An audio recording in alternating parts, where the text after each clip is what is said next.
This episode was insane. Welcome back to another My Hero Academia anime versus manga comparison video. Today we will be going over season 5 episode 112 of the My Hero Academia anime. As always, we will be seeing what was changed or how much was changed, removed, or perhaps done better from the manga to anime adaptation. Now, episode 112 is titled Tomura Shigaraki Origin, which is the same title as chapter 237. To start things off, the episode picks up on Tenko wandering the streets all alone after having ended his whole family. Here, the anime changes the opening shot from the sun to a rainbow instead. The anime also doesn't adapt the first panel showing the busy sidewalk and is replaced with the overhead shot of the street in the anime instead. For some detail removed, the street and sidewalk in the anime look and feel a lot less busier, like there isn't a lot of people walking by like there was in the manga. This is mostly due to the fact that the anime, aside from adapting the panel showing the legs of people walking by, the anime cuts out the majority of the little panels showing the many people who are walking by Tenko in the city who just stared at Tenko and chose to do nothing about it, which that scene in the manga was meant to show just how messed up society was towards him and how dependent they were on heroes to just come around and help Tenko themselves. After this, the anime adds in a shot showing Tenko just standing on the sidewalk by himself. Moving on, after the opening when we see Tenko on his knees holding the hands of his family, the anime removes Shigaraki's narration where he says, "I had forgotten all of these memories up to this point.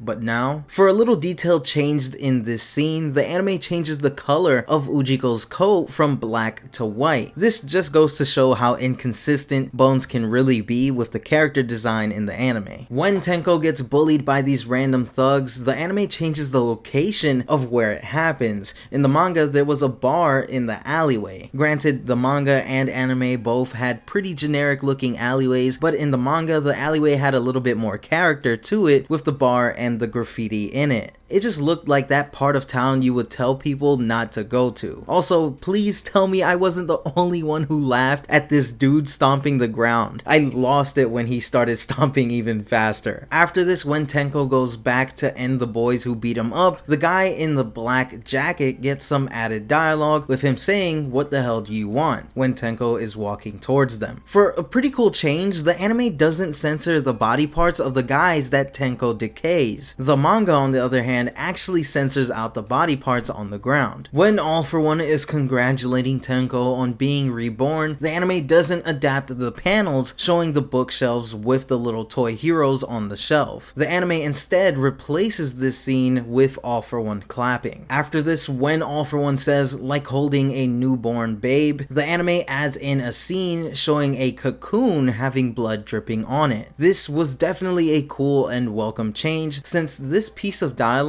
was over some blacked out panels. Also, the anime cut out the rest of All For One's dialogue in the blacked out panels, which, when looking at the dialogue in the manga, it seems like Shigaraki is actually the one saying it and not All For One, because it reads, "This gift soothed my battered body like a newborn, held aloft in celebration." Switching over to present day Shigaraki, when the flashback is over, the anime doesn't adapt this panel that transitions from All For One to a close-up of present-day Shigaraki. Right before Shigaraki decays his father's hand, the anime doesn't adapt all of page 14 and half of page 15 in chapter 237. That showed the League's reaction to Gigantomachia rampaging through the city to make it to Shigaraki, and their realization on just how outmatched they really were when they were all fighting Machia back in the beginning of the My Villain Academia arc. The only thing that got adapted from this was Geten and his line saying Ridestro's name in concern for him later in the anime. When Shigaraki actually decays his father's hand, the anime doesn't adapt these three panels showing Shigaraki's father and Shigaraki during the USJ arc picking up his father's hand and putting it on his face. After this, when Ridestro tries to hit Shigaraki with his stress at 100%, the anime adds in an extra shot of Shigaraki looking up at Ridestro right before he decays Ridestro's stress attack. Also, also, speaking of decaying Redestro's stress, back in my episode 111 anime versus manga video, I forgot to mention that the anime didn't adapt the panel showing Shigaraki decaying Redestro's burden ball, and how the anime replaced it with a scene showing him decaying a piece of Redestro's finger instead. So yeah, my bad for letting that slip pass by me. Moving on, for some detail removed, when Shigaraki decays Redestro's stress attack, sending a massive shockwave through the city, the anime doesn't show the debris from the battle and some rooftops being flown away due to the shockwave. Instead, the anime shows the shockwave happening from a distance. When Geten flies off to Redestro, the anime removes the smoke coming out of Dabi's body and also adds in a shot of Dabi getting ticked off that Geten ran from their fight. The anime also doesn't adapt this panel of a scary looking Redestro from a distance surrounded by all of the smoke and dust. As Shigaraki says to Redestro that all he has to do is destroy his stress attacks before the hit lands on him, the anime removes the sound effect of Redestro's heart beating, and the anime adds in an extra shot of Redestro as well. After this, when Shigaraki tells Redestro that he seems to be held back by something, the anime doesn't show Redestro's stress actually receding from his face. Instead, the anime shows that Redestro underneath the stress is looking a lot less stressed. For some detail removed, when Dabi is being pissed off about Geten leaving their fight, the anime removes the smoke coming out of Dabi's body again. When Mr. Compress is talking to Dr. Ujiko, the anime doesn't adapt this panel showing Mr. Compress saying, huh? Instead, we just continue seeing Ujiko and only hear Mr. Compress for that tiny bit of their conversation. Switching over to Geten, the anime doesn't adapt this panel showing him flying through the air at top speed. The anime only switches over to Geten when he is already flying over Machia. After Geten gets hit out of the air by Machia, the anime doesn't adapt the warriors yelling out Geten's name, Spinner dangling off of the back of Trumpet's moving van, and the twice doubles fighting off the MLA warriors. The anime also removes Giren's dialogue where he tells Twice that it's been years since he had to run anywhere. Before switching back over to Redestro and Shigaraki, the anime cuts out and doesn't adapt the first page of chapter 239, where we see Trumpet having to stop the van due to Shigaraki's decay, as well as Spinner hanging on to Trumpet's van for dear life before the van makes a hard stop. This page also had Spinner narrating as well. At this point, I'm kind of already numb to all of the Spinner removals, but I will admit that this is the one page that it wouldn't have really bothered me if it had gotten animated or not. Now, when Redestro tries to strike Shigaraki in his Claustro suit, but gets the suit's arm decayed, that scene was added into the anime, and I'm not gonna lie, I really liked it, just because in the manga, when Redestro first gets into the suit, he doesn't do anything when he is in it. So seeing him try to at least put up somewhat of a fight against Shigaraki in the anime was definitely a well needed scene. Before Shigaraki decays the ground, the anime adds in a shot showing Shigaraki from Redestro's perspective. After Shigaraki touches the ground and decay starts spreading really fast, the anime doesn't adapt this panel showing Geten laying underneath some rubble. As the decay reaches and touches the foot of the Claustro suit, the anime removes some of Redestro's dialogue where he says the decay is spreading fast. Based on the fight, he must have a limited range. When Shigaraki has that little flashback of All For One giving him the "don't be afraid" speech, originally in the manga, All For One's lines were over a blacked out panel, so actually seeing All For One in the anime is a welcome change. Now, you all know what time it is. It's Bones appreciation time. The animation when the decay is spreading all throughout the city and just everything up until the decay was over looked so good. The way Shigaraki's hair changes from grayish blue to white looked even more amazing. Honestly, big props to Bones for doing such a great job in this scene. Moving on, during the big decay, the anime doesn't really show Redestro's face out of the Claustro suit in this scene. When Hanabata's insight gets negated by Shigaraki's stare, which was so badass by the way, the anime shows Trumpet's reaction underneath his mask, which was definitely a nice touch. After this, when Redestro is thinking to himself about Shigaraki being truly free, the anime adds in Destro's picture being among the rubble. In the manga, Destro's picture was shown hanging on a wall. When Redestro gives the Meta Liberation Army over to Shigaraki to command, command. The anime doesn't adapt Spinner's narration, Spinner looking in awe at Shigaraki, and the 2 flashback panels of Dr. Ujiko and Machia. During Deku's narration of what happened after the events in Daikai City, the anime adds in extra shots of the destroyed city and of the so-called villains that the citizens defeated. Also, quick side note, I'm glad that the anime remembered that Twice's arms were broken this episode. Moving on, when the League are going down the elevator, the anime adds in a shot showing the elevator going down. The anime also doesn't adapt this panel showing Trumpet pressing a button on his watch to open the secret passageway in the wall. When Spinner says that one of Shigaraki's hands had survived, the anime doesn't adapt this panel showing the hand in the rubble during his fight with Redestro. After this, during Redestro's big speech about Shigaraki being the new Grand Commander of the Meta Liberation Army, the anime adds in a shot of Ujiko listening into the speech. Now, I have to mention that all of Hawks' and Dabi's scenes together were removed from this episode, but in the preview for episode 113, it's looking like all of those scenes of Hawks and Dabi might make it into that episode. So for now, I won't say anything on these scenes. And finally, for the final change in the anime, when Shigaraki tells Redestro to get lost and he happily does so, the anime removes Spinner's dialogue where he says, I guess he climbed the corporate ladder by kissing butt like that. Also, Mr. Compress's line saying, you talking to Dr. Ujiko to Shigaraki was removed as well. Episode 112 ends with Shigaraki being granted the power offered to him by Dr. Ujiko. Now, episode 112 covers 4 chapters, them being chapters 237, 238, 239, and most of chapter 240. This episode was definitely a banger for me. I honestly still can't get over how cool Shigaraki's hair change looked in the anime. Next episode, I believe, is going to be the season finale, and I can't wait to see what exactly are they going to show to end off the season. Let me know in the comment section below your thoughts on the changes made in episode 112. Did you enjoy this episode as much as I did? What was your favorite part of the episode, and why was it Shigaraki's hair change? Let me know everything in the comment section below. With that said, thank you for watching another My Hero Academia anime versus manga comparison video. If you enjoyed the video, then be sure to Detroit smash that like button below, and don't forget to share this video with your friends. If you are new to the channel and you want to see more My Hero Academia content, then be sure to subscribe to the channel with notifications turned on to join the Kitoroki Hero Academia to become my hero. Doing all of this really does help the channel out a lot, and it's always appreciated. Remember to stay plus ultra, and I'll see you guys in the next one. Peace.